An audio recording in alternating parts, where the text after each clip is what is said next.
প্রিয় ভিউয়ার্স, আপনাদের সকলকে আমার আন্তরিক শুভেচ্ছা ও অভিনন্দন। তো চলুন আজকে যে আমাদের সিমের জমি এটি পরিদর্শন করতে করতে আমরা কেন্দ্রীয় শহীদ মিনার সম্পর্কে কিছু গুরুত্বপূর্ণ তথ্য জেনে নিই। তো আমাদের কেন্দ্রীয় শহীদ মিনার প্রথম এর স্মৃতির ফলক উন্মোচন করা হয় 1952 সালের 23শে ফেব্রুয়ারি।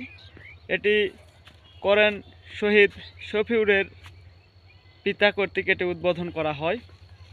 তো এই শহীদ মিনারের যিনি স্থপতি তিনি হচ্ছেন হামিদুর রহমান। আর এই শহীদ মিনারের অবস্থান হচ্ছে ঢাকা মেডিকেল কলেজ গেটের সামনে। তো এই শহীদ মিনার প্রথম নির্মাণ করা হয় 1952 সালের 21শে ফেব্রুয়ারিতে। তো এটি নির্মাণ করা হয়েছিল শহীদদের স্মৃতির সম্মানের জন্য বা সম্মানের উদ্দেশ্যে। তো 21শে ফেব্রুয়ারিকে আন্তর্জাতিক মাতৃভাষা হিসেবে স্বীকৃতি দেওয়া হয় 1999 সালের 17ই নভেম্বর। ইউনেস্কোর 31তম সভায় এটি যে আমাদের 21শে ফেব্রুয়ারিকে শহীদ দিবস এবং আন্তর্জাতিক মাতৃভাষা দিবস হিসেবে স্বীকৃতি দেওয়া হয়। এরপরের আমরা চলে আসি এই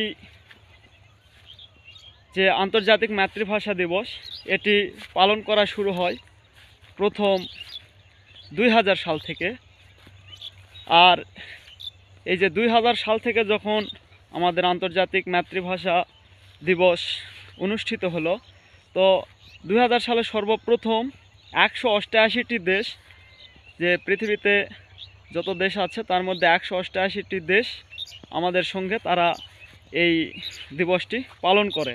তো পরবর্তীতে এখন জাতিসংঘের সদস্যভুক্ত সকল দেশই এই দিবসটি পালন করছে। তো আপনারা যারা এতক্ষণ সঙ্গে ছিলেন আপনাদের ধন্যবাদ। আপনাদের যদি এই ক্ষুদ্র ক্ষুদ্র তথ্যগুলি কোনো উপকারে আসে তাহলে অবশ্যই ভিডিওগুলি শেয়ার করবেন এবং সাবস্ক্রাইব করে সাথেই থাকবেন।